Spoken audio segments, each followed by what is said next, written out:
Bienvenidos a bordo, y como si fuéramos un noticiero, vamos a empezar con algunos títulos que luego vamos a desarrollar en esta conversación que tengo con ustedes. Primero, esta semana va a haber dos presos de la época kirchnerista, dos nuevos presos, pero muy conocidos por el presidente Macri. Todo el tema de prisiones, de preventivas, de procesamientos va a tomar una temperatura superior, posiblemente también desde esta semana. Ustedes saben que habló el presidente Macri con Donald Trump. Les voy a dar detalles de esa conversación, que duró algo más de los 15 minutos que se dice. Y es bastante importante porque Macri viaja dentro de 15 días a la reunión de Naciones Unidas, a donde había dicho que no iba a ir. Pero va a ir porque se va a encontrar con Trump y porque le van a hacer un anuncio de asistencia, de ayuda, de colaboración a la Argentina. No exclusivamente por parte de los Estados Unidos, sino con la colaboración de varios países, digamos, casi multipartidario. El viaje de Naciones Unidas también lo vamos a hablar luego, porque para esa fecha ya supongo que se habrá concretado lo del Fondo Monetario Internacional, que es otra asistencia nueva y más extraordinaria que le dan a la Argentina.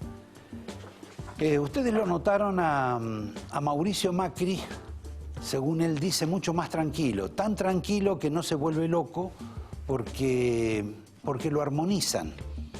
Porque si se volviera loco, como reconoció, va a decir que haría daño, podría hacer daño a los argentinos. Menos mal que está armonizado, homogeneizado. Después les voy a dar detalles también de esta cuestión de la homogeneización que le insume mucho tiempo. También para este programa y como título, hay un detalle que ustedes vieron, que el fiscal Stornelli y el juez Bonadío han tenido algún tipo de disidencia. Por lo menos la pública es que Stornelli dijo que le quería dar la prisión domiciliaria al empresario Otero, el de la terminal de Retiro, un arrepentido, por razones de edad fundamentalmente y quizá de salud. Para Bonadío esto no va a ocurrir y no la concedió. Supone que por más grande que sea y por más enfermo que esté, no va a tener complicaciones para mantenerse en el penal. Quizá Bonadío se ampara en un tema político parecido al que él está atravesando. En Italia, en determinado momento, la clase política decidió, dentro de cuando fue todo el proceso de los Manu Puliti, que había presos políticos y empresarios en cantidad, que se les iba a conceder la prisión domiciliaria. Hubo un escándalo nacional en Italia. Se levantó la gente y tuvieron que esa medida que había tomado el Parlamento, tirarla para atrás. Como es obvio, el tema de la prisión domiciliaria, del cuidado y la protección, muchos se lo atribuyen a la influencia de lo que Macri llamaría el círculo rojo. Me paro acá y empiezo a relatarles algo del programa, en base a los títulos que vimos. El primer tema, los dos presos, casi seguro esta semana, son uno que fue vocero de Macri y luego funcionario del cristinismo, del kirchnerismo. Se llama Schiavi, es por la tragedia del 11. También el que es casi seguro que va preso esta semana es uno de los dos hermanos Sirigliano, el empresario que tuvo que ver, obviamente, con el tema de 11, ya que las formaciones que chocaron o la formación que chocó pertenecía a su compañía. Sirigliano, Sirigliano bastante famoso, que tenía una casa en Barrio Parque, que se tuvo que mudar porque se peleó con el vecino, con un vecino que andaba con fusiles o escopetas, y se fue a vivir a otro lugar de zona norte. Era uno de los empresarios más que tenía mejor atención el presidente Macri, y solían desayunar a menudo. Les insisto, el caso es por 11, el caso es por temas de la administración del kirchnerismo, pero justamente son dos amigos particulares del gobierno. Me olvidaba de decir que Cirigliano era una persona muy amiga de otro funcionario peronista que está preso, que es el ex secretario de Transporte Jaime. Antes de entrar a un tema principal, le voy a pedir al director que me haga conocer lo que Macri pensaba, por lo menos hasta hace 72 horas, sobre Donald Trump. En este breve reportaje que la mujer de Borenstein le hizo en un momento de dedicación y bucólico en Olivos con la esposa Juliana. Por favor, director. Yo tenía 24 años, negocié con ese tipo que ahora es candidato a presidente totalmente chiflado. No, claro, o sea, está chiflado el tipo, ¿no? Está tiene suerte. Pero las encuestas le dan muy bien a Donald Trump, ¿no? Sí, pero no puede. No creo. Imagínate vos, presidente, primera reunión con el presidente de Estados Unidos, Mauricio Macri y Donald Trump. No, Arrancan a putear. Hello, my friend, me iba a decir. Claro. Yo compartí millones de horas con él. Y es así, un tipo muy show-off, muy exhibicionista, ¿Ya se peinaba así en esa época? Sí, igual, todo una actuación de la mañana a la tarde. Claro. Bueno, la prueba está que tuvo su programa de televisión, este reality, claro, ridículo, absolutamente, ¿no? claro, sí. No, yo no creo que pueda ganar la elección, porque sus posiciones son muy extremas. Puede ganar una interna tal vez, pero claro, creo que le facilita la elección a Hillary, ¿no? No sabemos quién le aconsejó a Macri decir lo que dijo, supongo que habrá sido Durán Barba, pero independientemente de su pésimo vaticinio, lo cierto es que tenía un concepto desdoroso de Trump. Pero Trump habló con él hace pocos días, ya se vieron en otras ocasiones, y la sorpresa para Macri fue que Trump le preguntara varias veces sobre el estado de salud del padre de Mauricio, Franco Macri.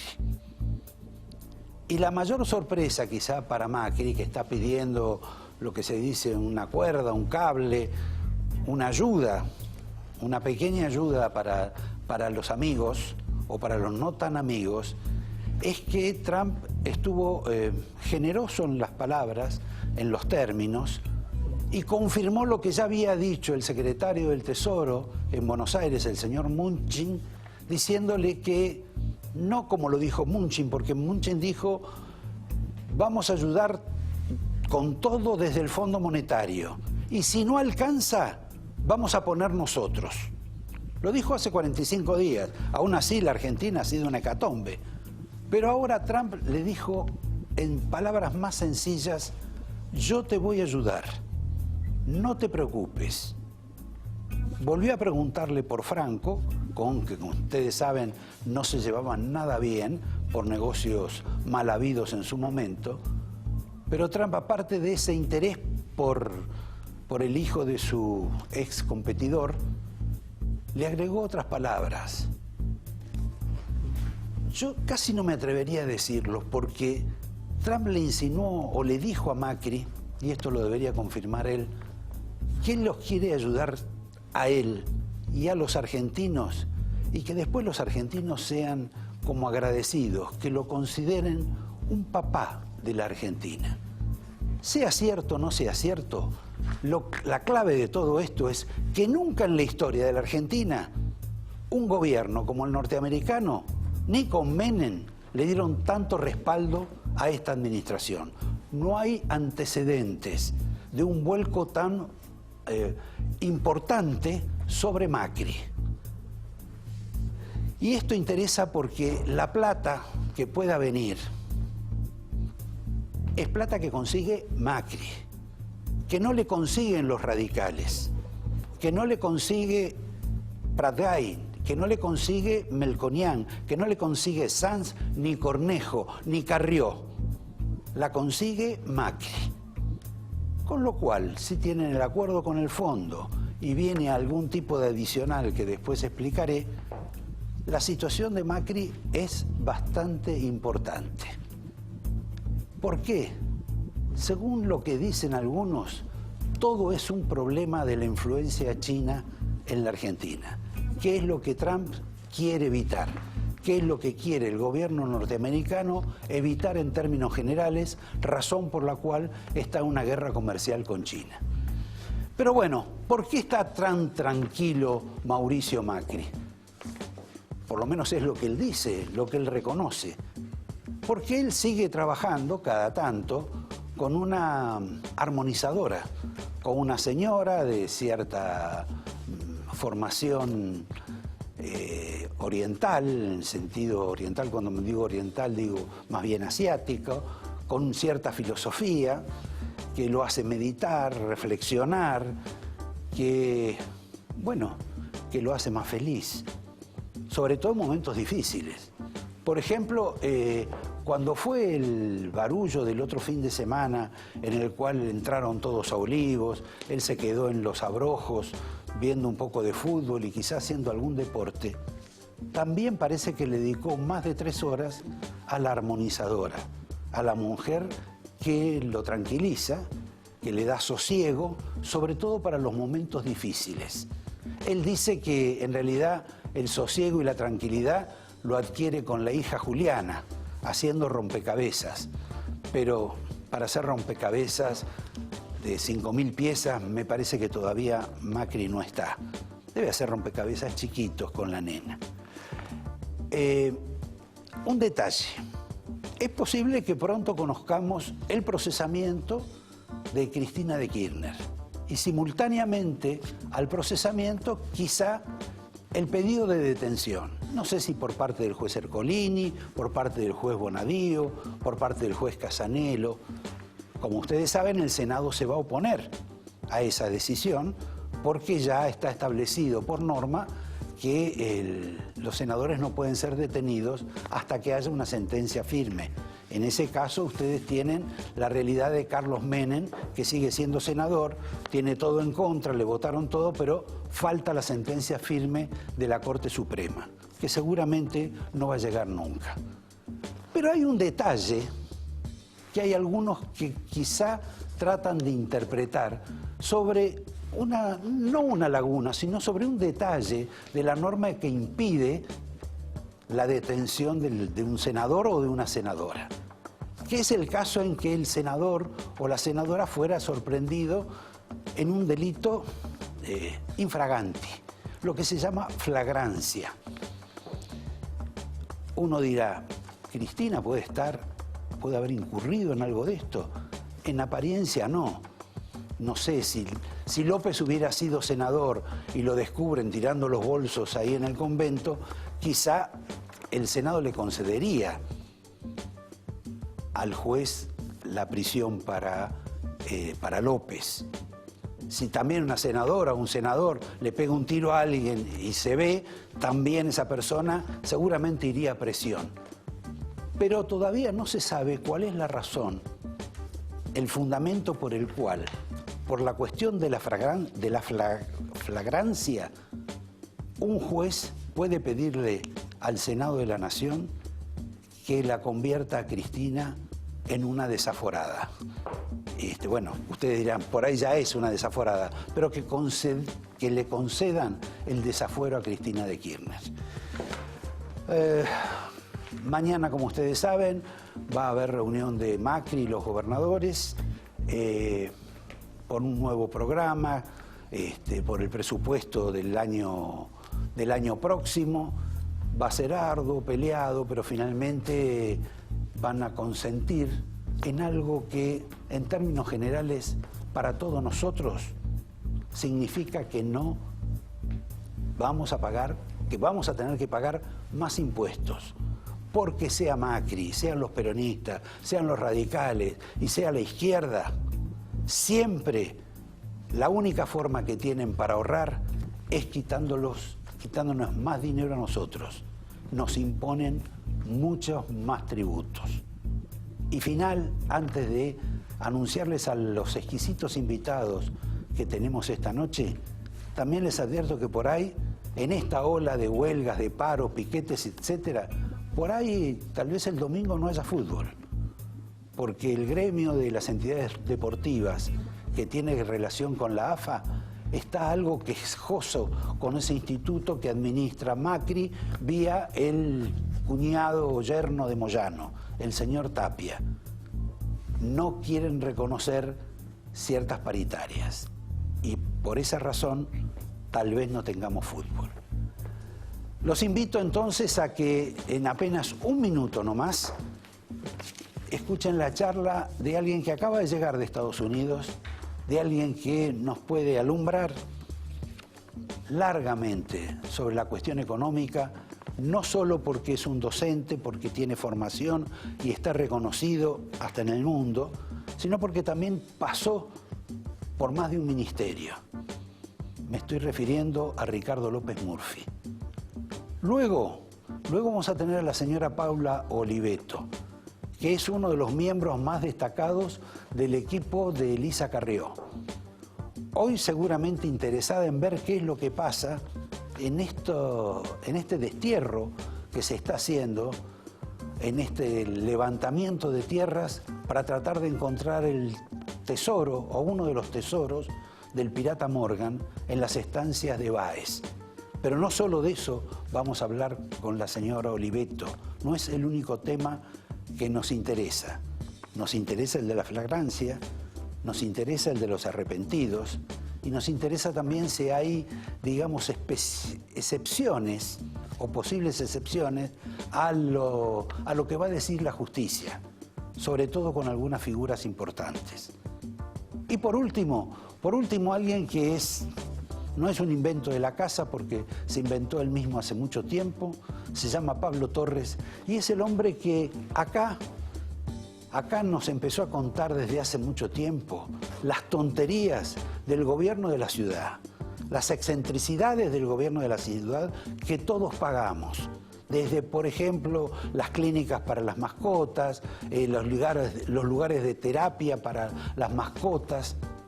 Les puedo decir que vale la pena quedarse hasta el final porque nos va a contar más excentricidades de este gobierno y algunos gastos inauditos que nos van a provocar un programa de risa, porque todo lo demás es bastante dramático. En un minuto comenzamos con Ricardo López Murphy.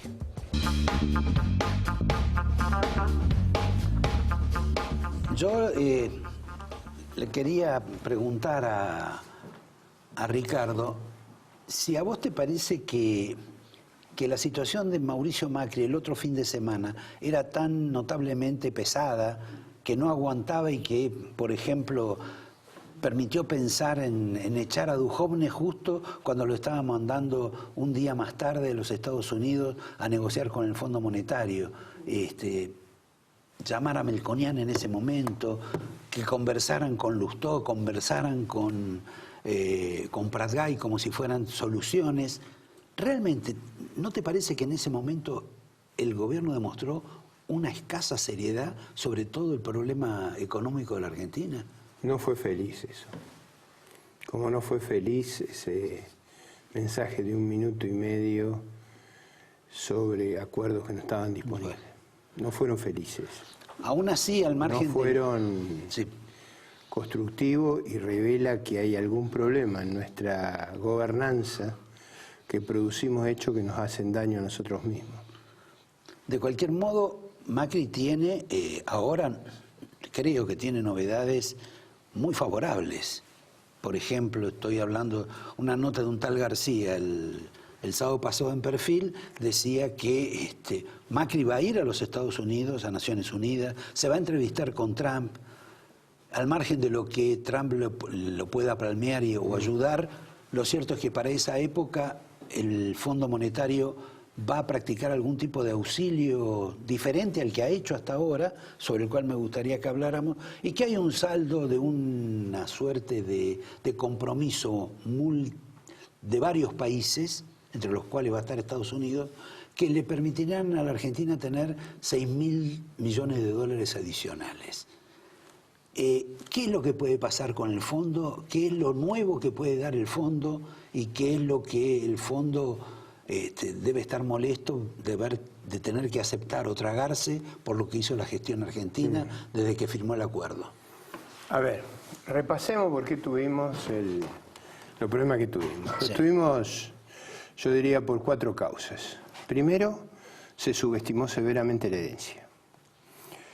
Segundo, se subestimó el shock que recibió Sudamérica en el segundo semestre de 2014. Las exportaciones nuestras habían caído de 85.000 a 55.000 millones y acá no pasó nada. Nadie supo porque compensamos ese descalabro en nuestras ventas. Dios no quiera que te ocurra, pero suponete que tus avisos caen a la mitad y vos le querés pagar a todos lo mismo. No es una maldición lo que estoy haciendo. Pero No, estoy cerrando. ¿No? Pero lo que quiero decir, es imposible que se produzca esa caída en las condiciones externas y la Argentina no se entere. Entonces, eso también se subestimó. Se subestimó también, en mi opinión, que hacia el futuro no íbamos a tener el espacio que hubo en el mundo para colocar bonos como consecuencia de la salida de la crisis financiera internacional, esa facilitación cuantitativa que hizo que todos los países accedieran a tasas bajísimas. Nosotros llegamos a la cola de ese proceso. Entonces, te falta el cuarto elemento. Ahora voy al cuarto, y es quizá el más decisivo. Argentina no puede tener estos déficits enormes. ¿Por qué no los puede tener? Porque nuestro sistema financiero es 1/10 del de Estados Unidos. Es decir, un déficit de 6 puntos en Estados Unidos significa que le toma el 5% de los depósitos. Acá nos toma el 50% de los depósitos. O sea, financias un año, no puedes financiar más. Nuestro mercado de capital es una 20ª parte del de ellos. No podemos tener esos déficits porque no tenemos dónde financiarlo. Ahora, si no tenés sistema financiero, porque has hecho barbaridades, 5 veces confiscaste los depósitos, o sea, se han hecho cosas atroces y ahora se le han puesto impuestos a alguien, a los depositantes, a los tenedores de bonos que han sido tantas veces castigados, o sea... Y ahora le quieren poner un impuesto a los que tienen plata declarada. Agravar más el problema de desconfianza hacia el país. Entonces, cuando uno coloca esos déficits que colocó Argentina, porque quiero llegar a la pregunta tuya entendiendo por qué nos pasa siempre lo mismo, porque siempre el desborde fiscal es el que nos pone en una situación crítica. Si uno tiene déficit y no puede financiarlo internamente, ¿qué es lo que hace? Coloca deuda externa. Si coloca deuda externa, ¿qué ocurre? Se aprecia el tipo de cambio. O sea, Argentina se pone muy cara en dólares. Por eso tenemos, digamos, los disparates que hemos tenido. Teníamos los disparates que habíamos tenido de pedir todos los años 40.000 millones de dólares exportando 55.000, 60.000. No se necesita ser un genio para darse cuenta que eso no va. Digo, otro dato que a mí me impacta porque me lo marcó un funcionario extranjero. A Rusia fueron al Mundial 90.000 americanos. La economía americana es 50 veces la nuestra. Fueron 60.000 argentinos. Tendrían que haber ido en equivalencia 3 millones de americanos. Bueno, pero no aman el fútbol ellos todavía. Poner que fueran sus 2 millones. Las marchas más grandes que se vieron en San Petersburgo eran las marchas de los argentinos yendo al estadio. 60.000 personas éramos locales. Eso era patológico. Gritando que baje el dólar. Es una cosa... Digo, esto da una idea del grado de locura en el que hemos vivido. Entonces, ese enorme atraso cambiario y producía una enorme vulnerabilidad si se cortaba el flujo de capitales. Por errores cometidos, por el profundo desequilibrio que teníamos, la conferencia del 28 de diciembre, los impuestos a las inversiones en Argentina, en bonos sin depósito, por los cizagueos del Banco Central, hacia abril se había producido un cese del flujo financiero. Cuando se produce el cese del flujo financiero, lo que Guillermo Calvo llama el sudden stop, es decir, el freno final, vos prácticamente tenés que pasar de gastar muy por encima de tus ingresos a gastar tus ingresos o menos que tus ingresos. A menos que te ayude el fondo. Ese parate es el que ocurre en abril-mayo. Si no hubiera aparecido el fondo, esta economía, como dice el historiador Osona, creo, hubiera colapsado. Hubiera colapsado. A fin de mayo, principio de junio, aparece un préstamo de los organismos multilaterales, no solo del fondo, de varios organismos, de una dimensión no conocida y nunca vista en la Argentina. Ese préstamo lo que hace es atenuar la presión que había para esa contracción fuerte de gasto. No la detiene, pero la atenúa. Es como si tú tuvieras una hemorragia y te están haciendo transfusiones simultáneas. No en la misma magnitud de la hemorragia, porque había que parar la hemorragia. Ese programa, la base de ese programa era precautorio. ¿Qué quiere decir precautorio? La base era que venía el programa y vos restablecías la confianza. O sea... No ocurrió. Exactamente. O sea, ese programa pretendía restablecer la confianza. Eso no se ha logrado y hay dos indicadores. Cómo subió el riesgo país, que es el indicador más importante que tenemos, y cómo el Banco Central tuvo que seguir vendiendo dólares. Que estas dos cuestiones son cruciales, porque el programa decía que el Banco Central no iba a vender dólares, o sea, estaba explícito que no se podía, salvo los que estaban para apoyo presupuestario, que era una fracción, el resto no vendía y las reservas han seguido utilizándose, o sea que para la Argentina sostener el dólar. Violó el acuerdo con el fondo. En espíritu seguro. Bien. ¿Por qué el tipo de cambio tenía que subir? Bueno, el tipo de cambio tiene que subir porque si tú tienes que reemplazar lo que financiabas con venta de bonos, con dólares viniendo de los bonos, por más exportaciones o menos importaciones, básicamente la única manera es un tipo de cambio real más alto, que la gente deja ir al exterior y empiezan a venir los uruguayos, los chilenos, los brasileños, los paraguayos, y a vender más y a producir más hacia afuera. Ahora bien, la situación se fue deteriorando más y en esas circunstancias el gobierno ha propuesto, reconociendo los desvíos, una nueva negociación a los organismos multilaterales. ¿En qué consiste esa propuesta? La que yo conozco y lo que no conozco. Vamos a explicar las dos cosas. Lo que conozco, porque es explícito, es que el gobierno dice el programa financiero, es decir, los recursos que me prestaban no me alcanzaban porque yo tenía un déficit remanente muy elevado. Es decir, a pesar de los préstamos yo tengo un déficit antes de intereses muy alto. No hay nada que me alcance. Entonces, lo que el gobierno dice es, para el año que viene vamos a reducir ese déficit que estaba antes de intereses a cero y vamos a un superávit grande en el 2020, más grande en el 21, más grande en el 22. Dice además, los recursos que iban a venir en el 21 y en el 20, tráiganmelos al 19 para aliviarme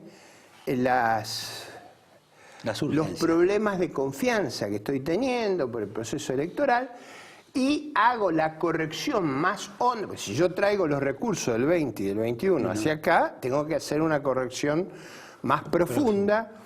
Por eso es el presupuesto de déficit cero. No de déficit cero, de déficit antes de intereses, porque queda el déficit de los intereses. Hay gente que está hablando, digo, de decir, ¿de dónde vamos a sacar para que nos presten para los intereses? Entonces hay gente que dice, no se necesita equilibrio antes de intereses, se necesita equilibrio después de intereses. Entonces ya la fiesta que vamos a tener es bastante complicada. Entonces la cuestión no es en el 19, no será en el 19, pero hacia el 20, el 21 se acabó la plata del fondo. Si traemos la del 20 y la del 21 al 19... Pero para esa fecha ya tomamos vitaminas, sacamos músculo, podemos enfrentar cualquier cosa. Además, por ahí hasta tenemos un gobierno peronista que va a quejarse por la herencia recibida. Bueno, y se va a ver sometido a que si traemos los recursos para acá, Si traemos los recursos del 20 y del 21 para el 19, el esfuerzo que tenemos que hacer en el 20, 21, 22 es mucho mayor. Es un esfuerzo extraordinario y no realizado previamente por Argentina. Pero hay otro punto que no quiero que nos escapemos, que es las reservas las hemos ido bajando. A mí me parece que va a ser muy difícil que continúe, no conozco la negociación, esa idea de que el gobierno argentino va a poder seguir vendiendo dólares para que no suba el dólar. Porque ahí viene otro tema. Si el dólar sube, lo que uno hace es una corrección de precios. Es decir, vos te volvés más competitivo, vendés más al exterior, compras menos. Si tú no tienes los recursos y no dejas que el dólar sube, la única manera de corregir el desequilibrio es bajando la actividad. Entonces, el dilema es, o corrijo por precio o corrijo por actividad. Ahora, y a mí me parece más lógico hacer que preservar al máximo la actividad, dejando que el tipo de cambio haga el esfuerzo que en circunstancias tan adversas como las que estamos viviendo, probablemente sea un tipo de cambio alto. Ahora, ¿sabés qué? Yo no quiero envolverme el armonizador de López Murphy, pero me estás proponiendo que haya más inflación. No, cosa rarísima en Ricardo López Murphy. Yo no estoy proponiendo eso. Bueno, pero si vos me decís que todavía se tiene que disparar mucho más el dólar. Eso, yo digo, en general, yo no veo posibilidades de seguir interviniendo y perdiendo reservas sistemáticamente. Las reservas son un stock, no se puede perder. La mayor agua que yo puedo perder de este envase es la que está acá contenida. No es un flujo, no puedo perder a infinito. Entonces... Pero para tener dólares tenés que tener actividad. Justamente la vamos a tener exportando cuando los uruguayos crucen en masa, los chilenos crucen en masa, los brasileños crucen en masa, los paraguayos, los bolivianos, los peruanos, lo que nosotros hacíamos, los 3 millones de argentinos equivalentes a Estados Unidos en Rusia, vengan para acá. O sea, los excesos que cometimos tenemos que darlos vuelta. Ahora, todo eso lo tengo bastante en claro. Ahora, ¿cuál es la razón por la cual Estados Unidos respalda tanto a la administración Macri y le da esta especie de más allá del esfuerzo ciclópeo que va a haber después, le permite atravesar esta situación, no entrar en default, no tener la economía colapsada? El apoyo no es solo de la administración americana, sino yo diría de la gran parte de los países, de la gran mayoría de los países del mundo. Y yo creo que tenemos que ser muy agradecidos. O sea, bendito sea que en estas circunstancias tan difíciles gocemos de un apoyo internacional formidable. Eso es excelente para el país y yo sería, cuanto mayor sea, con un cuarto de esta ayuda nunca jamás hubiera caído el presidente de la Rúa, con un cuarto de lo que le han dado, nunca hubiera caído. Entonces, es formidable que recibamos cooperación en un momento de adversidad. Es como si estuviéramos, voy a usar un ejemplo de natación que para mí son más fáciles. Es como si sos buen nadador vos. Yo estuviera a 400 metros de la playa, en dificultades, y me dicen, en vez de 2 guardavidas, hay 12 tirándose a buscarte, yo estaría mucho más tranquilo. Entonces, que haya más recursos atenúa esta transición, esta dificultad que enfrentamos. Ahora, hay una cosa que no quiero dejar de señalar. El ministro Dullón ha puesto en la última intervención, en la última presentación, muy claro el problema que tiene Argentina. En el año 2000 gastábamos en el Estado federal, no en el total del gobierno, en el Estado federal 12 puntos del producto. Pasamos a gastar 24, o sea, de la torta del país el Estado duplicó el gasto. ¿Qué es lo que está proponiendo el gobierno? El gobierno está diciendo, de esos 12 puntos, de esa duplicación del gasto, paguemos 8 con más impuestos, 4 con baja de gasto. Yo creo que vamos a terminar 9 con más impuestos y 3 con baja de gasto. Yo creo que una pequeña enmienda. Pero espera un poquito, Roberto. Eso es increíble lo que ha pasado acá. Acá se ha duplicado el gasto. Y todo el mundo está creyendo que esta economía va a soportar ese bruto gasto, que 8 millones de personas aguanten a 20 millones. Eso solo se aguanta cuando tenemos precios excepcionales de la soja, precios excepcionales de las commodities. Brasil está en una euforia. En otras circunstancias, Argentina no puede aguantar esa brutal mochila que le ponemos con ese gasto descomunal. Y digo otra cosa que no percibo yo en el debate, y por eso vine a explicarlo hoy acá. Con esa explosión del gasto, la propuesta que está haciendo el gobierno es convalidar 3/4 de lo que nos dejó la administración anterior y corregir 1/4. Es la propuesta, yo diría, en el extremo de la socialdemocracia que yo he escuchado en mi vida, y la lectura que yo, o los comentarios que yo escucho todos los días, es ¿por qué no más impuestos?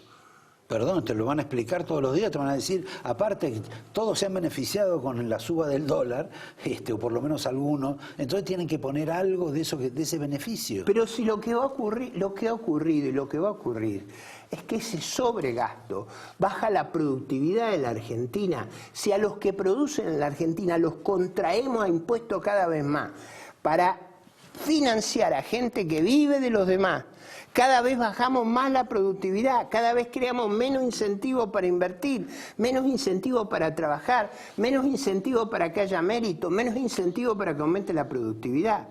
Tenemos un problema cultural, yo no diría ya casi de gobernanza, no de liderazgo, tenemos un problema cultural. Y tenemos y lo quiero decir con cuidado, una clase política.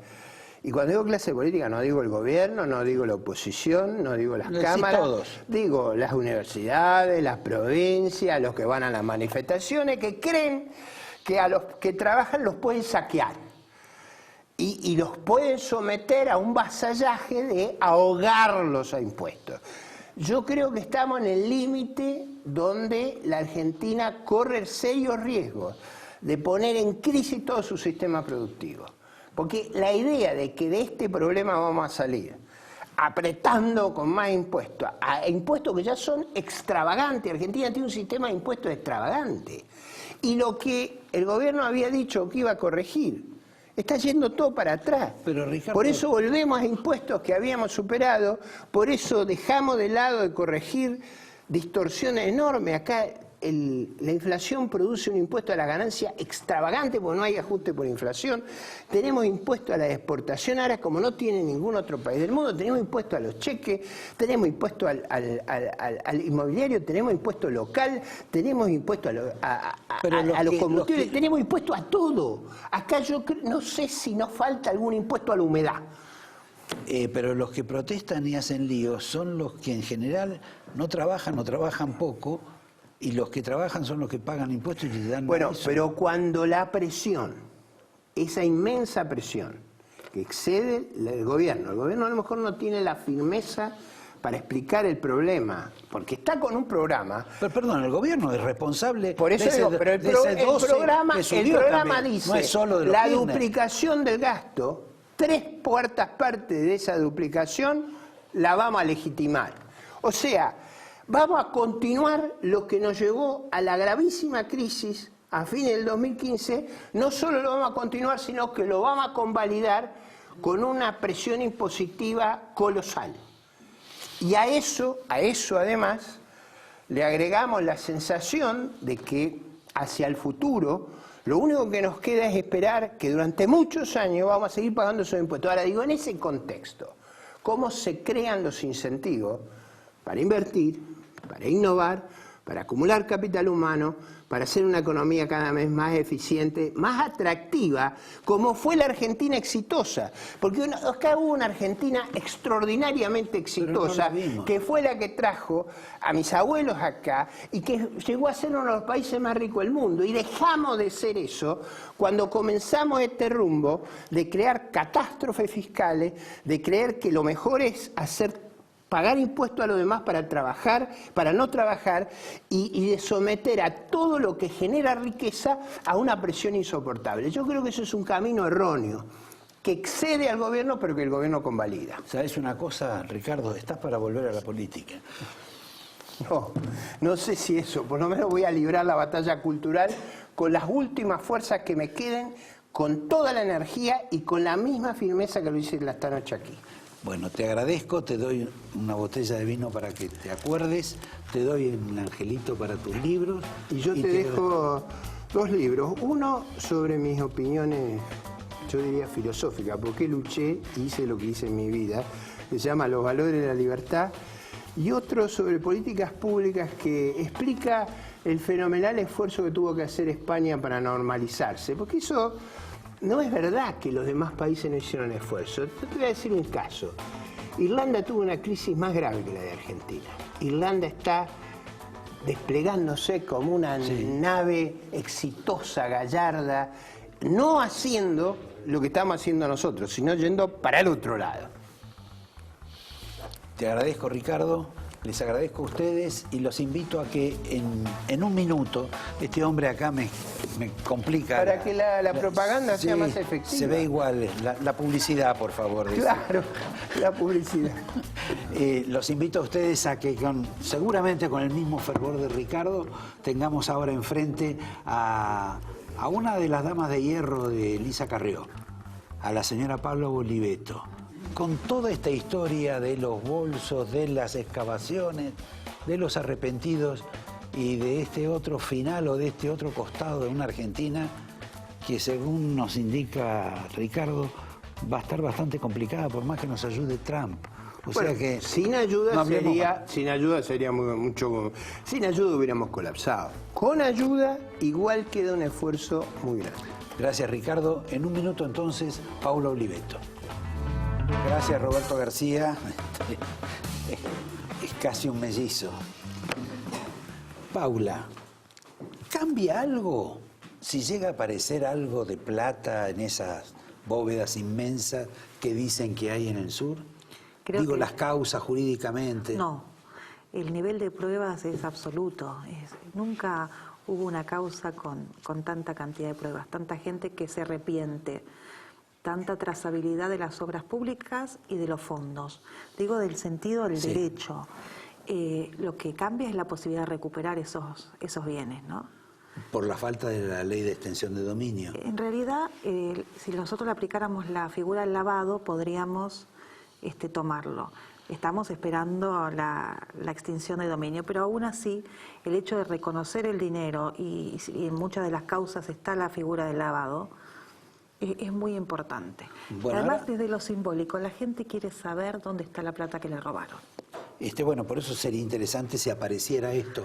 Ahora, por ejemplo, yo tengo un video que te voy a pasar con alguien que en alguna medida intentó esto, pero que no le fue bien y que no está demasiado optimista. ¿Me puede pasar el director un video de la entrevista que tuvimos con el fiscal Guillermo Marijuán, que fue el primero con las excavadoras o retroexcavadoras? El hecho de estar con las excavadoras ahí investigando en la tierra, en cantera, parecía un poco extraño. Sí, te imaginás que a mí mucha gracia no me hacía. Creo que desde el mismo momento que se transmitió el primer programa de investigación, el dinero que pudo haber habido en algún lugar pudo haberse trasladado, fue escondido. Teníamos la manifestación de Fariña, que hacía referencia a una cantera, como también la de Mariana Zubik, que hacía referencia al mismo lugar. Si uno ve el terreno, vas a ver que hay una planicie totalmente homogénea y simplemente lo que desentona es esa cantera que era muy llamativa. Este fiscal nos dice algo que está ocurriendo casi en el mismo lugar. Sí, pero, a ver, yo siento mucha impotencia, porque las denuncias sobre todas estas cuestiones datan del 2008. Pero estas no son nuevas las por las cuales no, ahora la que tiene que ver con las empresas es la asociación ilícita del 2008. Y ahí nosotros reconocíamos a Lázaro Báez, a Cristóbal, decíamos cuáles eran las empresas, dónde estaba la corrupción, sobre todo en obras viales, y no nos escucharon. Tuvo que estar el cambio de gobierno para que los jueces y los fiscales actuaran. Y pasaron muchos años en el camino y mucho robo. Entonces, y eso te hace pensar que la plata esa la sacaron. En algún sentido sí, otro lo vemos en los bienes de Lázaro Báez, él no puede justificar la cantidad de hectáreas, propiedades y demás, y hay dinero físico que deben tener en algún lado porque ellos hoy están financiando su vida Recordemos que la expresidenta, su grupo familiar, tiene los bienes de alguna manera inhibidos, y después cómo financian la política, ¿no? Dicen que en el Instituto Patria los devotos del kirchnerismo que van, cuando una vez que entran los agarra Parrillo y los lleva a una parte y les explica que están pobres y que tienen que colaborar. Pero independientemente de eso, yo había escuchado de que la diferencia entre las excavaciones que se hicieron antes y ahora, que son casi en el mismo lugar, tienen que ver más con la profundidad. Con los escáneres. Exacto. Sí, puede ser. Lo que pasa es que pasaron muchos años, entonces le das la posibilidad a que ellos trasladen el dinero, a que muchos hayan hecho operaciones, han sacado dinero, si bien no es el volumen total, sí, pero lo han sacado a través de sociedades de bolsa, con la compra de bonos, a través de cooperativas y mutuales. El engranaje financiero que Clarence en su momento diseñó fue bastante exitoso y han logrado sacar al exterior bastantes millones de dólares. De cualquier modo, eso fue en un periodo. Sí. Después los controles fueron más, los controles internacionales. Sí, pero hay zonas, hay países que están por fuera del circuito del Gafi. Por ejemplo, Irán, por ejemplo... Pero dudo que Cristina lleve la plata a Irán. Por ejemplo, Angola, por ejemplo, Liechtenstein o Seychelles. Entonces, si uno mira... toma como ejemplo Lázaro Báez y ve las operaciones, era Buenos Aires, Montevideo, Montevideo, Panamá, Panamá, Miami, Miami, Liechtenstein. Entonces, ellos tienen el problema con los Kirchner, y eso es lo que de alguna manera nos da impotencia, es que ellos siempre reiteraron la misma conducta. Compraron propiedades porque se hacían ricos a través de la tierra, después fueron a quedarse con empresas, así es como se quedan con Austral, que venía de los Gotti, o sea, bueno, se la sacaron. Se la sacaron a los Gotti, Candy Costilla, un montón de empresas, electroingeniería, ahí es donde ellos deciden ir rumbear hacia el negocio de la energía, por una voracidad absoluta de Kirchner. Kirchner era una persona que tenía sentido de lo económico, pero también del poder, y quien maneja los recursos energéticos de un país tiene poder absoluto. Entonces ahí es donde él va a la distribución, a la generación, a toda la cadena energética. Bueno, pero él estaba en todos los negocios. Sí, pero no eso vira a partir era un polirrubro. Claro, pero la energía vira a partir del 2005, cuando él empieza a armar un sistema político hegemónico. Él pensaba quedarse de por vida y coincide con los testimonios. Por ejemplo, Pescarmona dice que lo que querían de él era parte de su empresa. No querían la coima, querían parte de su empresa. Y bueno, imitaron a las personas que dicen odiar. Ahora, este fenómeno porque hay arrepentidos, unos por dádivas, otros por coimas, otros por aportes humanitarios. Realmente la variedad son todas coimas, sí, claro. Todo es cohecho. Sí. Ahora, todo esto, legalmente, la impresión que uno tiene es que esto es una operación de los grandes estudios jurídicos para andar y decir que es la única manera que vas a tener reducción de pena y seguramente prisión domiciliaria si llegas a vivir hasta que termine el juicio. Sí, en realidad la ley de arrepentidos te da la posibilidad de tener un beneficio en cuanto a los años de condena. Ahora, lo cierto es que estas personas que eran intocables durante toda su vida se tuvieron que sentar a explicar cómo consumaron un delito. Exacto. Por lo tanto, eso va a generar una condena segura. Y además que cuando vos tomás testimonios, nunca podés, por más abogado, estratega que seas, nunca podés contemplar lo que termina testimoniando el que va después de vos. Entonces, ese testimonio o esa estrategia original, que era fondos para la campaña y que estaban de alguna manera coaccionados como para poder pagar, se fue desvirtuando a partir de otros testimonios que se fueron dando en la causa. Y sobre todo de López y de Clarence, que son personas que estaban por fuera del círculo de los empresarios y por fuera de lo que es los estudios que siempre defienden a la corrupción en la Argentina, porque el caso de López es emblemático, tiene un defensor oficial y eso cambia la historia. Históricamente los ¿Y eso qué funcionarios... significa? ¿Que él no robó? No, eso significa que no tenés la estrategia del poder atrás de la defensa. Cuando caían las personas del entorno de Cristina, automáticamente siempre los defensores eran los mismos. Discúlpame, pero María Julia también fue acusada y eligió una abogada del Estado, también un defensor oficial, y supongo que tenía una estrategia. ¿O no la tuvo? Seguro, pero la estrategia no es corporativa. Es defender a la persona, no defender un método, no defender a Cristina, no defender un sistema. Está claro. Esa es la diferencia. Por eso se quiebra López, porque sale de los estudios jurídicos que ponen generalmente Cristina y el doctor Berardi. Este proceso de ascenso de responsables, Sí. que además facilita, digamos, lo del arrepentido, provoca algún tipo de sensación extraña, en el sentido de que a uno le parece que no va a haber sanción. Inclusive ya salió, primero que las causas empiezan a partir de determinado año hacia acá, no hacia atrás, donde uno también sabe que hacia atrás hubo coimas, delitos, etcétera. Eso sumado al que ahora se dice que los aportes a las campañas políticas son como lícitos.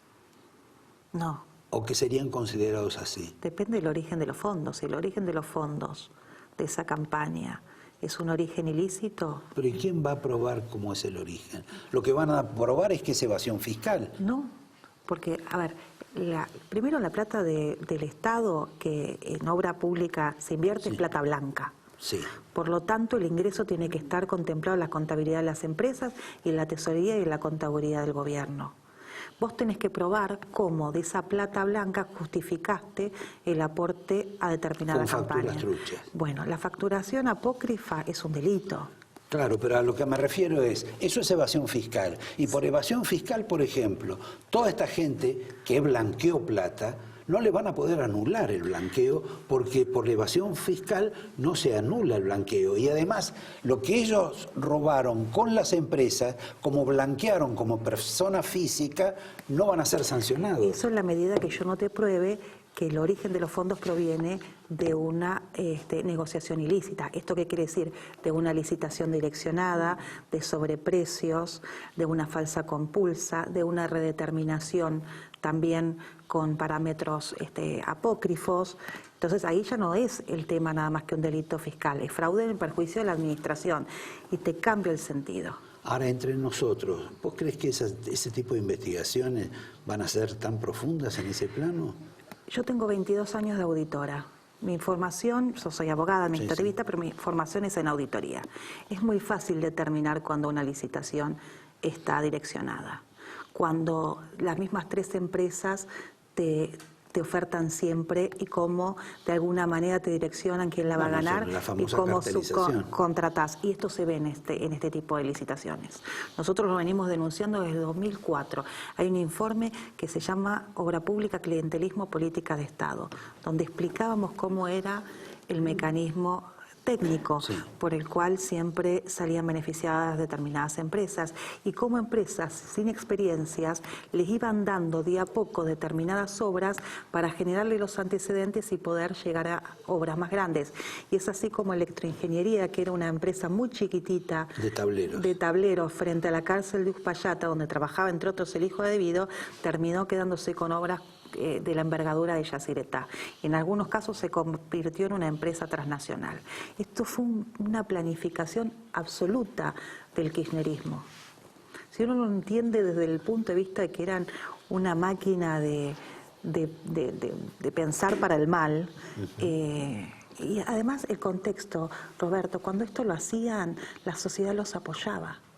Y quienes denunciaban eran tildados de personas con problemas. Esto también debe ser para ustedes bastante ingrato, porque ustedes han denunciado muchísimo de esto. Digamos que los que tienen éxito de pronto es el chofer, no toda la prédica que han hecho ustedes, el chofer Centeno que presentó unos cuadernos. Los bolsos. O los bolsos. Sí. Pero ya me causó gracia y me salí del hilo de la pregunta, pero la impresión que uno tiene es que, como vos decís, lo apoyaba la gente. Hoy es público, por los arrepentidos, por los que se han autoincriminado, que el kirchnerismo, digamos, fue verdaderamente una máquina delictual en cierto sentido. Ahora, así como lo apoyaban antes, también ahora si uno ve las encuestas, a Cristina Kirchner parece no afectarla, por lo menos en la provincia de Buenos Aires. Y sí, y la verdad es que nadie puede entender psicológicamente qué pasa, porque vos puedes tener una opción u otra opción. Ahora, avalar el robo, después de lo de los bolsos de López, o cuando se abrieron las cuentas y las cajas de seguridad de Florencia y encontraron $5 millones. Pero eso era parte de la herencia. Pero ¿de dónde? Si vos toda tu vida fuiste funcionario público como los padres, es muy difícil. Y tenías unas casitas en Santa Cruz. Nadie tiene ese volumen de dinero. Pero sí es cierto que las investigaciones avanzan a partir de hechos azarosos. Y esto habla de la decadencia de nuestro sistema institucional y en particular de nuestra justicia. Entonces, ahí hay que poner mucho hincapié, porque si la justicia no es independiente, si no trabaja en tiempo real, no tenemos los argentinos ningún resorte para que no nos sigan robando. ¿Te puedo hacer una pregunta al margen de toda esta película, breve, final, y ya preparando el vino que te voy a regalar, y que por ahí un día lo tomamos juntos?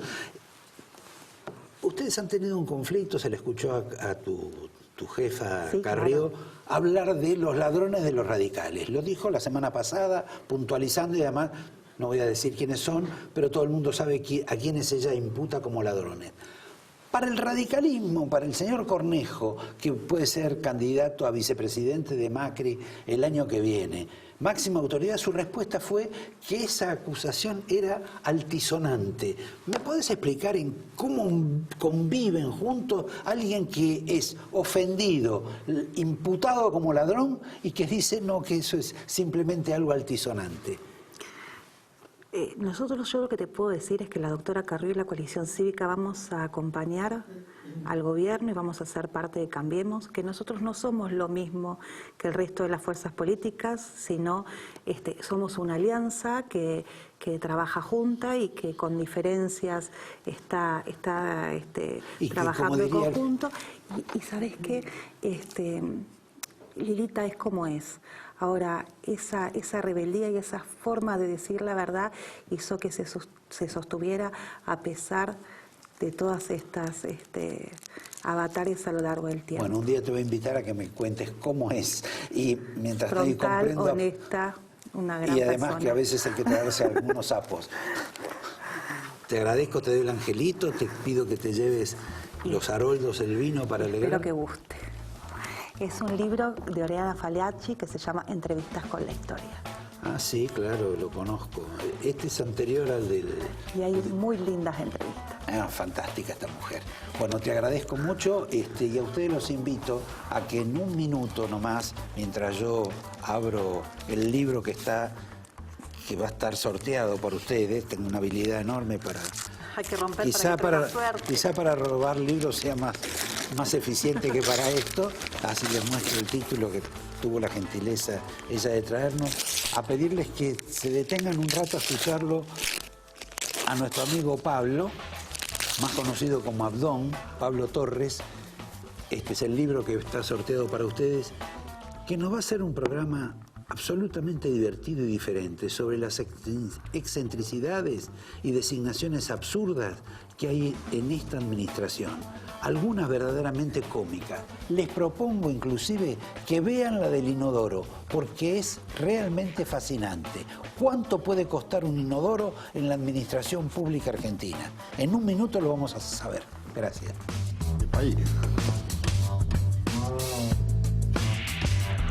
Bueno, este es el número vivo que vamos a tener con Pablo acá, una promesa, porque él es el que nos trajo, primero que creo que debutó en televisión con nosotros, nos trajo el tema de las mascotas, el tema de cómo el gobierno de la ciudad paga determinadas cuestiones que son absurdas, pero para que no sea solo exclusivo del gobierno de la ciudad, les quiero pasar un pequeño video que nos va a iniciar en lo que espero sea luego una carcajada general.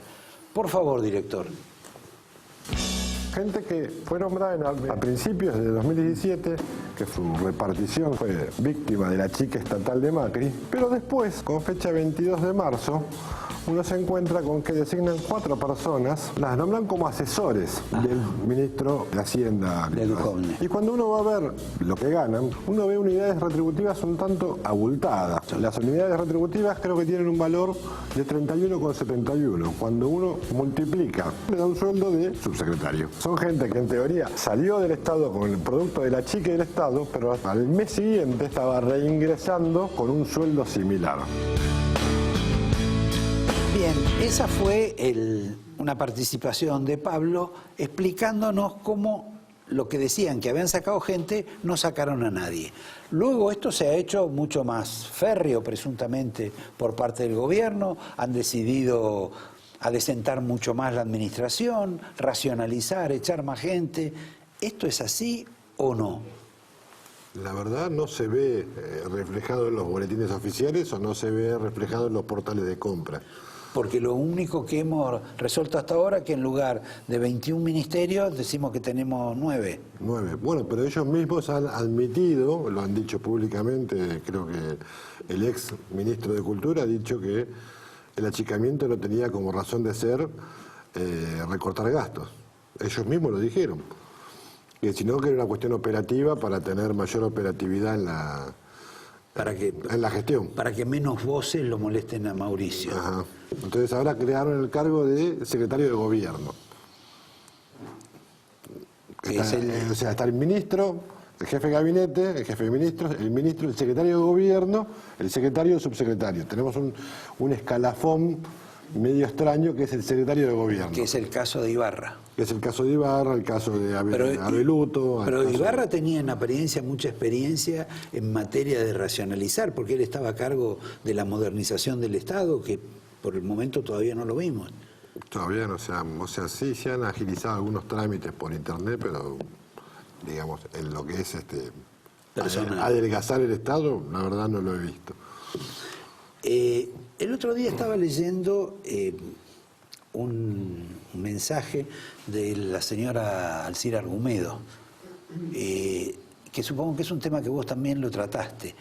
¿Vos has podido descubrir por qué el gobierno de la ciudad contrató una astróloga por 430.000 pesos? No, la verdad que no. O sea, está puesto como una consultoría, como no sé si consultoría, no es una consultoría, es ¿cómo se llama?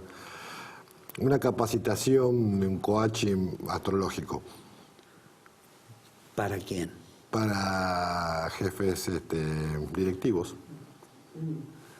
Les enseñan el movimiento de las estrellas. Está puesto como coaching de liderazgo. Cuando uno va a ver el currículum de la señora que contratan, por contratación directa obviamente, esta señora se dedica a hacer coaching astrológico. Ajá. Bueno, claro. Y tiene artículos escritos sobre el tema. Sí, nosotros estamos muy alejados. Los astros influyen en el liderazgo de la persona. En esos detalles que vos traes o has buscado, tenemos algunos significativos que por ahí nos pasa el director, si nos muestra una planta, por ejemplo, el relativo al... Esta es la liquidación de caja chica del vicejefe de gobierno. Ajá. Hay muchos almuerzos en el sushi de Libertador. Sí, el corta sushi regularmente se reúne con vecinos, según dice la propia resolución que aprueba estos gastos, que es una curiosidad también que Santilli se apruebe él mismo los gastos. Porque Santilli gasta y después Pero eso para evitar personal debe ser. Vos pensás mal siempre. Bueno, eso puede ser, por ahí ahorramos en personal. Pero después gastamos el día del cumpleaños de Santilli. Yo no quiero pensar que le hemos festejado el cumpleaños de Santilli, pero el día del cumpleaños de Santilli, la vicejefatura de gabinete gasta ahí en la brigada 7.200 pesos en bebida y 17.665 pesos en comida. Esto es... También el día del cumpleaños de Santilli compramos frutillas por 580 pesos y manzana deliciosa por 530 pesos. Vos lo que estás diciendo es como que todo tipo de gasto personal pasa por ahí, en algún sentido. Es llamativo que el día del cumpleaños de Santilli se gaste, o sea, el almuerzo más grande con vecinos se haya hecho en La Brigada, que es una parrilla, donde se come, me dicen que bien, nunca fui, ahí en San Telmo. Se come muy bien. Justo el día del cumpleaños de Santilli. Y justo el día del cumpleaños de Santilli no está en esta página, pero también hemos contratado un servicio de catering por 11.000 pesos. Bien. Ahora, de todo esto tenés algunas cosas de estas excentricidades y de estas designaciones raras que hay en la ciudad. ¿Qué otro tipo de elementos? Siguen apareciendo Alcorta Sushi, también Starbucks. Bueno, parece que es un restaurante preferido. También va la señora María Eugenia Vidal a ese lugar. Bueno, y va habrá mucha que ver gente cómo del PRO pasan los también. gastos. ¿Eh? Habrá que ver cómo pasan los gastos. Pero le Vos de la provincia no te ocupás. Le pagamos, sí, a veces nos ocupamos de la provincia. Ahora estoy trabajando con un joven periodista que es Federico Tejero, que intentamos por Twitter abarcar más lugares. Y con relación a lo del inodoro, ¿me lo podés explicar? Esta es una comprobante de otra caja chica especial de la Subsecretaría de Hábitat e Inclusión de la Ciudad de Buenos Aires, donde uno ve que, no sé cómo decirlo, pero se han gastado 405.000 pesos en un inodoro. Eso es lo que surge del comprobante. Porque no tiene plural. No. Tornillos, sí tiene plural, se han gastado 35.000 pesos. ¿Y eso de alimentos, qué son? Inc. Sociedad Anónima es Carrefour. 34.000 pesos en Carrefour. Ahora, ustedes han sistematizado, digamos, los datos son públicos. Sí. Ustedes han sistematizado para ver cuál es el sistema para gastar, el mecanismo que tienen para gastar. Sí, Porque hay si ya cosas... sabés que es Carrefour, que sabés que es determinado restaurante y que sabés que determinadas festividades personales también se pagan a través de los contribuyentes. No, en realidad eso se va, o sea, lo cuento lo del cumpleaños, esto se va haciendo en Twitter con colaboración de la sociedad, digamos. Yo puse ese gasto y alguien me advirtió que ese día era el cumpleaños de Santilli. En ese caso, digo, Santilli no lo explicó porque es más grave de pronto no explicarlo que hacer el gasto. Santilli, a pesar de que el Twitter tuvo como 3.000 retweets y no sé cuántas menciones, Santilli jamás explicó a qué se debía ese gasto. Y al margen de este tipo de circunstancias, ¿qué es lo más extravagante que vos estás viendo en este tipo de gastos que algún día los vamos a sumar y vamos a ver de qué se trata? El tema de las cajas chicas es un tema para ver con detenimiento. Cualquier dependencia de la Ciudad de Buenos Aires pasa desde casas de comida rápida hasta café, e incluso cuando son muy detallistas siempre hay que hacer especial hincapié en la total transparencia que tienen. Solo hay que ponerse a buscar el boletín oficial y ahí aparece todo. Ellos te ponen hasta café cortado de tal lugar, 100 pesos. O sea, pasan todo. Han pagado multas, han pagado verificaciones técnicas, han pagado peajes, han pagado de todo por caja chica. ¿El peaje por qué los funcionarios municipales pagan? No sé por qué. Porque he visto unos montos bastante importantes. No en este... Bueno, o sea, acá podemos ver en esta pantalla Sushi Alcorta, la cantidad de veces que está repetido y los valores que tienen. Pueden ir de 1.000 y pico a 200, a 300. Ahora, acá parece que nos dedicáramos a Según la resolución, que no está acá, pero sí está, que aprueba los gastos, dice que la cantidad de casas de comida se debe a reuniones con vecinos. Yo la verdad no entiendo bien. Son todos del mismo lugar. Se reúnen siempre con los vecinos en Sushi Alcorta. Ahora, me interesaba más otra observación que vos habías hecho sobre el tema de los vuelos privados.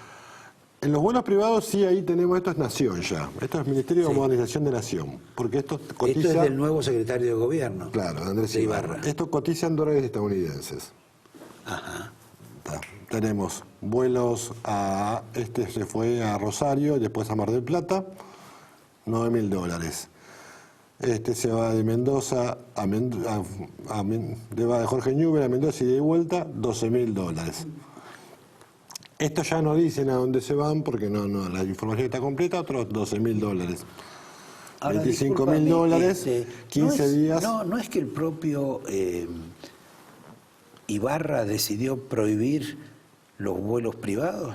Sí, esto lo dice con Acá está fecha esto. 1/6 del 2018. A reducir un 30%. Sí, pero si pasamos un poquito más, a ver si tenemos... Después de esto viene un gasto de $1.800.000 en pasajes aéreos en vuelos privados. O sea, más o menos en este año, en el 2018, el Ministerio de Modernización gastó $1.900.000 en vuelos privados. ¿Ese solo ministerio? Ese solo ministerio. Después tenemos 11 millones, que no está acá, del Ministerio de Obras Públicas, de pesos. 11 millones de pesos en vuelos privados del Ministerio de Obras Públicas. ¿Me contás otro día cómo es lo del Senado y los pasajes? ¿O me lo contás ahora mientras les regalo el vino? Nos está faltando el inodoro. No, el inodoro. El Senado y los pasajes, a ver, ellos tienen cláusula gatillo, como si se quiere. Sí. Ellos, diputados, rapidito. Los gastos por representación están actualizados por el índice de precio al consumidor semestralmente. Y los gastos de movilidad, que son ahora los 30.000 pesos en vez de los pasajes, están actualizados por la nafta premium, por el precio de la nafta premium anualmente. Igualmente se ha armado tan desbarajuste en Twitter que y tanta queja ha habido de la población a raíz de que se da a conocer estos datos que han resuelto suspender ambos ajustes automáticos. Esto hay que decirlo. Y también hay que decir que Michetti en el Senado sí ha dispuesto una serie de reducciones de gastos, por lo menos en todo lo que es pasajes, celulares y gastos de Bueno, de después vemos funcionamiento. si son efectivos. Hay que ver, por lo menos te doy el angelito. un modelo nuevo. ¿Y vos qué nos trajiste? Yo te traje para que... A mí me gusta circular por las librerías de la calle Corriente, donde generalmente hay saldos, usados y qué sé yo. Este libro es del año 2012, con una compilación de Marcos Peña y Alejandro Rochinder, con prólogo de Mauricio Macri, que se llama Estamos. Esto es para que vean quién nos gobierna. Adentro podemos ver que hay artículos, pequeños artículos de todos los que actualmente son funcionarios de gobierno. Y de los amigos también, Daniel Angelici, Laura Alonso, Está bien. Y en este libro aparte se explica cómo se alcanza la felicidad, cómo acercarse a Bob Marley, y es cierto, son todos los hombres y mujeres que nos gobiernan. Marcos Peña dice que nos tenemos que enamorar, hay que enamorarse más. Es el artículo de Marcos Peña. Claro, bueno, pero cuando fue editado, evidentemente a los argentinos esto le parecía interesante. Te agradezco a ustedes también la atención, espero que lo hayan disfrutado. Este libro lo vamos a sortear, pero voy a hacer una licitación por el sorteo, porque este ejemplar es inolvidable, las pavadas que dice. Los veo el próximo lunes y les agradezco la atención. Y le aguanta la mirada.